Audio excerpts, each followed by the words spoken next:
बीते दिन यानी कि 22 जुलाई को दिल्ली गजट में वो अधिसूचना जारी हो गई है जिसमें केंद्र सरकार की ओर से दिल्ली पुलिस के नवनियुक्त कमिश्नर अनुराग कुमार को एनएसए के तहत शक्तियां दे दी गई हैं। उन्हें वो पावर दे दिया गया है जिसके तहत वो 19 जुलाई से लेकर अक्टूबर तक एनएसए की शक्तियों का इस्तेमाल कर सकते हैं और इन उपद्रवियों को, जो हिंसा फैला रहे हैं, जो राष्ट्रीय सुरक्षा के लिए खतरा बन रहे हैं, जो इस पूरे छात्रों के प्रोटेस्ट के बीच में अपनी राजनीतिक और राष्ट्र विरोधी गतिविधियों को संचालित कर रहे हैं, उनके खिलाफ सीधे कार्रवाई की जा सकती है। और इस अधिसूचना के जारी होने का मतलब है केंद्र सरकार अब इस पूरे हिंसक प्रदर्शन को मूक दर्शक बनकर देखने के लिए बहुत ज्यादा आतुर नहीं है, क्योंकि लगातार सवाल भी उठाए जा रहे हैं केंद्र सरकार की चुप्पी पर, मोदी सरकार की खामोशी पर। मोदी सरकार के समर्थक ही सवाल पूछ रहे हैं, क्योंकि ये देखिए, जवानों को लगातार पीटा जा रहा है। दिल्ली के जो हालात है, वो हालात इस वक्त कहीं ना कहीं बेहद दर्दनाक हो गए। एक तरफ पुलिस के जवानों को जो क्रूर भीड़ है, जो भेड़ियों की शक्ल में है, वो पीट रही है। मीडिया अगर वहां पर जाकर छात्रों से कोई सवाल पूछ रही है तो उस पर मीडिया को पीटा जा रहा है। प्रोटेक्शन के नाम पर, सुरक्षा के नाम पर दिल्ली इस कदर बेकाबू हो गई है कि वहां पर संविधान नहीं, सिर्फ वहां पर भेड़ियों की शक्ल में इन हिंसक प्रदर्शनकारियों का ही राज चल रहा है। अब एनएसए की ताकत देना, एनएसए की शक्ति देने का मतलब क्या है? इसके तहत किसी भी व्यक्ति को जो वहां पर राष्ट्रीय सुरक्षा के लिए खतरा पैदा करेगा, चाहे फिर वो हिंसा के जरिए हो, चाहे फिर वो अपने बयान के जरिए हो, चाहे फिर वो अपने गतिविधियों के जरिए हो, उसे 12 दिन से लेकर 12 महीनों तक दिल्ली पुलिस बिना किसी आरोप तय किए, बिना किसी और दूसरी शक्ति के, बिना किसी चार्जशीट के, कोई जरूरत नहीं है। बस पुलिस को अगर लगेगा कि हां, अगर कोई यहां पर राष्ट्रीय सुरक्षा के साथ खिलवाड़ कर रहा है तो वो पुलिस की गिरफ्त में होगा और उसे पुलिस अपने हिसाब से 12 दिन से 12 महीने के बीच तक जेल में डाल सकती है।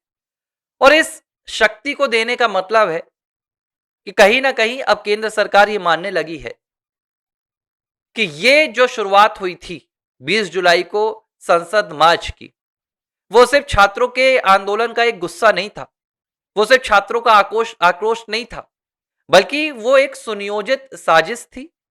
देश की सुरक्षा को लेकर वो एक सुनियोजित प्लान था। और इसके बाद कांग्रेस पार्टी के नेता राहुल गांधी के द्वारा जिस तरीके से प्रधानमंत्री आवास का घेराव किया गया, जिस तरीके से उन्होंने पूरे देश को प्रधानमंत्री के आवास का घेराव करने के लिए ऐलान किया, भाई आह्वान किया, जाहिर सी बात है कि यह राष्ट्रीय सुरक्षा के लिए एक बहुत बड़ा खतरा है। और इसमें सिर्फ वो प्रोटेस्टर्स नहीं आएंगे। अगर ऐसा आपको लग रहा है कि इसमें से वो प्रोटेस्टर्स या वो प्रदर्शनकारी या वो हिंसक जो पत्थर लेकर कूद रहे हैं वो इसके दायरे में आएंगे, तो ऐसा नहीं है। कोई भी व्यक्ति, चाहे फिर वो कोई नेता हो, चाहे वो सांसद हो, चाहे वो विधायक हो, अगर देश की सुरक्षा के साथ समझौता करने का प्रयास करेगा तो अब दिल्ली पुलिस के पास ताकत है कि अब दिल्ली पुलिस को मूक दर्शक बनकर लाठियां खाने की, भेड़ियों के भीड़ में कुचलने की जरूरत नहीं है। और इसके तहत अब धीरे धीरे आप देखिए कि दिल्ली में और भी टुकड़ियां बुलाई जा रही हैं। खुद वहां पर छात्र जो आंदोलन कर रहे हैं वो अब इस बात की गुहार दिल्ली पुलिस से लगाने लगे हैं। कई ऐसी तस्वीरें निकलकर सामने आई है, यहां तक कि देखिए, अब सीधे मुंह तो नहीं बोल पा रहे, लेकिन जो आपके सीजेपी के फाउंडर हैं अभिजीत दीपके, उन्होंने बयान दिया है और उन्होंने कहा है कि भाई हमारे छात्रों के भीड़ में स्टोन पेल्टिंग वाले घुस गए हैं, पत्थरबाज घुस गए हैं। हालांकि वो कह रहे हैं कि ये बीजेपी लेकर आई है। भाई बीजेपी पत्थरबाज क्यों लेकर आएगी? बीजेपी तो पत्थरबाजों से निपटना चाह रही है। लेकिन एक बात है कि खुद सीजेपी अब ये कहने के लिए मजबूर हो गई है कि जो आंदोलन वो कर रहे थे वो हाईजैक्ड हो चुका है।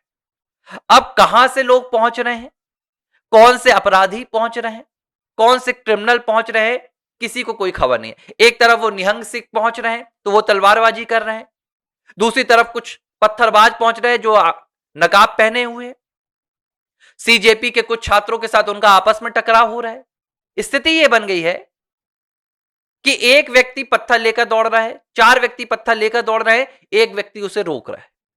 जो वाकई में वहां पर एक्चुअल स्टूडेंट हैं, वो अब पूरी तरीके से फंस चुके हैं। वो वाली हालत आ चुकी है कि अब ना उगला जा रहा है ना निगला जा रहा है। उन्हें प्रोटेस्ट करना था शांतिपूर्वक, लेकिन उनके प्रोटेस्ट में अब देश विरोधी ताकतों ने अपना घर बना लिया है। अब होता क्या है, आप इस बात को समझिए। ये बड़े चालाक होते हैं, ये पथराव करते हैं, ये हिंसा फैलाते हैं और वहां से खिसक लेते हैं। इसके बाद वहां बचता कौन है? वहां बचते हैं वो सामान्य छात्र, जिन्हें लग रहा था कि ये पूरा आंदोलन छात्रों के हित के लिए, जिन्हें लग रहा था कि ये पूरी रूपरेखा छात्रों के भविष्य के लिए। लेकिन उन छात्रों के भविष्य की बात तो दूर, वर्तमान भी उन छात्रों का लाठियों पर आकर निर्भर हो गया है। जाहिर सी बात है, देखिए इसमें कोई दो राय नहीं है। हिंसा होगी तो पुलिस वहां पर बल प्रयोग करेगी। छात्र हिंसा कर नहीं रहे, हिंसा करने वाले गुंडे हैं, हिंसा करने वाले आतताई हैं, हिंसा करने वाले अराजक तत्व हैं। इसीलिए पहले से आगाह किया जा रहा था कि जिस आंदोलन की पृष्ठभूमि में भारत मां, जिस आंदोलन की पृष्ठभूमि में संविधान, जिस आंदोलन की पृष्ठभूमि में सनातन, जिस आंदोलन की पृष्ठभूमि में जम्मू कश्मीर में 370 लगाना, जिस आंदोलन की पृष्ठभूमि में उमर खालिद का समर्थन किया जा रहा था, बार बार आगाह किया जा रहा था। आज क्या हो रहा है? आज छात्र लाठी खा रहे हैं। आज क्या हो रहा है? आज स्टूडेंट पिट रहे हैं, दिल्ली पुलिस पिट रही है छात्रों से, आतताइयों से। जब हम ये चिल्ला चिल्ला कर कह रहे थे कि ये एक छात्र आंदोलन नहीं है, इस पूरे छात्र आंदोलन के नाम पर देश विरोधी ताकतें अपना कुनबा दिल्ली में तैयार कर रहे हैं, तब लोग कहते थे कि नहीं भाई आप छात्रों का साथ नहीं दे रहे हैं। तब लोग कहते थे कि आप छात्र विरोधी हैं, आप सरकार का समर्थन कर रहे हैं। ना हम सरकार का समर्थन करते हैं, ना हम छात्र का समर्थन करते हैं, हम राष्ट्र का समर्थन करते हैं। हम तब भी कह रहे थे कि इस पूरे आंदोलन की जड़ कहीं ना कहीं देश विरोधी तत्वों ने पकड़ ली है, और अब उसका फल दिल्ली की सड़कों पर देखने के लिए मिल रहा है। जिस जड़ को समय रहते नहीं कुचला गया, जिस जड़ को समय रहते नहीं काटा गया, अब उसने भयावह फल का रूप ले लिया, और यह फल हिंसा के रूप में सामने आ रहा है, यह फल भगदड़ के रूप में सामने आ रहा है, आगजनी के रूप में सामने आ रहा है। और इसीलिए अब केंद्र सरकार सख्ती से निपटने के मूड में आ चुकी है। जाहिर सी बात है, इसके पीछे गृह मंत्री अमित शाह का निर्णय है, और यह पहला आदेश आया है। इस आदेश के बाद लगातार सख्ती बरती जाएगी। दूसरी तरफ छात्रों का जो हित है उसे लेकर सरकार बातचीत भी कर रही है। छात्रों के हित को लेकर लगातार सरकार की ओर से प्रतिनिधि भी आ रहे हैं, लेकिन देखिए उसमें भी कुछ गड़बड़ियां हो रही हैं। उसमें भी संवाद बहुत ज्यादा सामने नहीं आ पा रहा है, राजनीति उसमें भी हावी हो रही है, दोनों तरफ से हो रही है। तो इसको लेकर थोड़ा सा मुझे लगता है कि सरकार को भी कम्युनिकेशन अपना स्पष्ट करना चाहिए। सरकार को कोई बहुत ज्यादा दबने की जरूरत नहीं है। सरकार को बहुत ज्यादा यह सोचने की जरूरत नहीं है कि भाई हमें राजनीतिक लाभ और राजनीतिक नुकसान क्या होगा। फिलहाल सरकार को देश की सुरक्षा, दिल्ली की रखवाली, इस पर ध्यान देना चाहिए, ना कि राजनीति देखना चाहिए, ना कि वोट बैंक और जातिवादी ये जो पूरी घटनाक्रम यहां पर निकल कर आ रहे हैं। भाई कहीं दलित छात्र आ रहे हैं, कहीं चंद्रशेखर की पार्टी यहां पर समर्थन दे रही है, कहीं पर जय भीम के नारे लगाए जा रहे हैं। तो सरकार को कई बार लगता है कि भाई हमारी लाठियों से कहीं हमारे जाति वाले जो वोट हैं उनको कहीं तकलीफ ना हो जाए, तो सरकार भी थोड़ा सा देखती रहती है। लेकिन मुझे लगता है कि फिलहाल राजनीति जरूरी नहीं है, राष्ट्र की सुरक्षा खतरे में है, तो थोड़े दिन के लिए राजनीति भूल जानी चाहिए। बहरहाल बड़ा आदेश आ गया है, अब देखना होगा कि इस आदेश के बाद सबसे पहली गिरफ्तारी एनएसए के तहत किसकी होती है। उन आतताइयों की होती है जो भीड़ की शक्ल में, जो छात्रों की शक्ल में पुलिस पर पथराव कर रहे हैं, या उन मास्टरमाइंड की होती है योगेंद्र यादव जैसे, जो कह रहे हैं कि अब निर्णय संसद से नहीं सड़क से होगा, जो कह रहे हैं कि अब निर्णय चुनाव से नहीं रेसिस्टेंस से होगा, इलेक्शन से नहीं होगा। ऐसे लोगों पर एनएसए लगेगा, या एनएसए वाले इस बार फिर से कोई नए चेहरे होंगे, देखना होगा। एबीसी हिंदी न्यूज, आज ही जुड़िए हर खबर के साथ।